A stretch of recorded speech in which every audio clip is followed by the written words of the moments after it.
Hello, this is Mike, NoStressMike.com, and I'm in Columbus, Ohio, and at the Marine reunion, and oh, I'll tell you, these people, they've been drinking a lot, and and well, we've been telling stories back and forth, and now everybody's having problems with their grandchildren, and so this is all a bunch of old farts. But the thing I want to talk about is one of the stories, and it's one of my stories, and it's not grandkids, it was my kids. And because even here I'm known as a grumpy old Marine, and but I let them know it's not something that just came upon me. It's been going on, and what it was, my son right now is like 47 years old, but at the time he was maybe 13, 14 years old, and he was going to go meet his friends, and so I asked him, well, no problem, who's his friends and where they're going to go? And he said he couldn't tell me. And so then I said, no, you can't go. And then my wife, then he went to Mama and told Mama. And so Mama came to me and said, boy, what's the matter? You don't even trust your own son? And I said, yeah, I don't trust him. I mean, he's very young, and I don't know who he's going to be with, and I don't know where he's going to go, so I don't understand why I should trust him. And so then my wife had a hissy attack because I don't trust my own son. So I said, okay, I'll trust him. And so and I'd give him a ride. And so I gave him a ride to this little dinky park. I mean, just a little dinky thing. And this was down in Coffville or Independence, down in that area, southern Kansas. And so I dropped him off, and then I went around the corner and I parked my car and got in the trunk and got my camouflage out, and I started going bush to bush, following him, find out what's going on.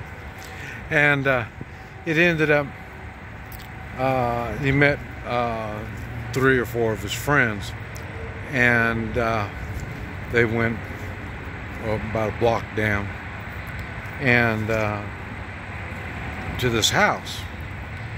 And so then so I'm over here sneaking around, sneak up to that house, and they're in the backyard. And in the backyard, they're over here with a 20-year-old guy. And I'm thinking, what's 14-year-old going to be doing with a 20-year-old? And come find out, the 20-year-old was ex-military, and it's kind of odd being 20 years old and being ex-military. So, but anyway, and what he was doing was teaching my kid how to use a knife, and so then he can stab colored folk, so. And I think, oh man, This is really one of these weirdos. And so this was way back before cell phones were gone. So I went a couple blocks over to a convenience store. I had a payphone. I called my wife, and I told my wife what was going on. And then she says, just go on and bring him home. And so I said, okay, no problem. So I went back to the house, and they weren't in the backyard anymore. So then I went up and knocked on the door, and it was the guy's girlfriend or wife or whatever. And she answered the door, and I told her that I was here for my son. And she says that he's not there anymore. And I said, well, okay, well, where is he? And then she had a problem disclosing to me about where. And so then I grabbed her, put her face down on the desk, and I stuck a gun to her head. And I asked her again, and she told me. And it was a brother-in-law, so the guy's brother. And so I jerked the phone line out of the wall, and I told her don't call. If she tried to call and get a hold of him and warn him I was coming, I'm going to come back and get her. And so I went over to the house. And now you got to remember, this is stuff that I don't normally talk about.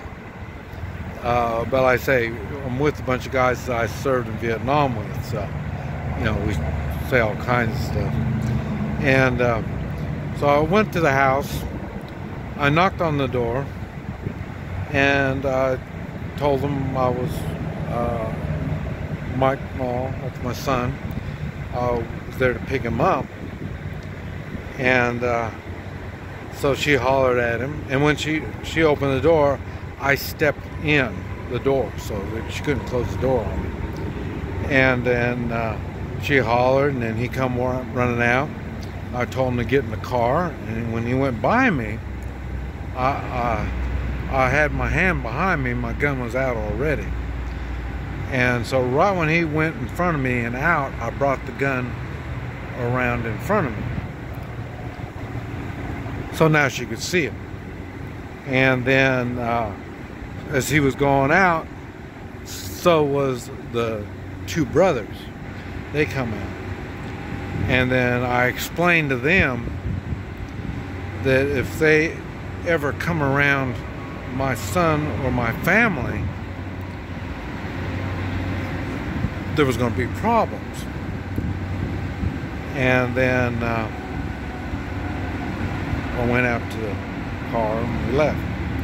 And the reason we were even talking about this is I told him that the thing to do is he needs to teach, because he's got a grandson problem, he needs to teach his son that he needs to take responsibility. And no one need to get into all of his problems, but the thing is, his son hasn't been manning up. What I talk about, manning up.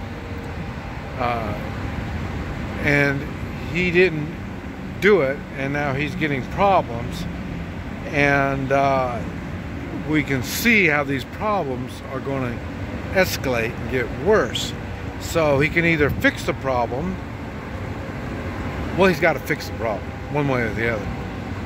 But it's something he's going to have to deal with, no matter what. It's too late. There's going to be problems, and he's going to have to get it fixed. So, and that's the idea of what I'm talking about, the whole story. There's problems we have to deal with. And when you are manning up, you are dealing with the problems. You can deal with the problems early, or as these problems get worse and worse, these problems are harder to correct. When I say harder, it's going to take more blood, sweat, and tears. And this is something that I don't think a lot of people realize, but they have to realize it. Me, I don't care. When I start dealing with problems, I don't care what you think, because I'm getting the problem taken care of. And that's called manning up. So now, even my son, we didn't talk about it and stuff like that, and the reason was he had no idea what he was getting himself into. He had no idea anything. It only happened the one time. And but my wife learned a lot out of the situation. And that's what I'm saying. If something is, well, however you handle something, good or bad, everybody's going to learn something from it. If you handle it good, it's going to make future problems easier to handle. If you handle it bad, you're going to see an escalation of bad problems. So that's why we sit around, tell stories, talk. This is what men do. And you're going to get something out of these things. And maybe you might be man enough to put some of this stuff to work in your life. But anyway, I thought I'd share that with you. This is Mike, NoStressMike.com.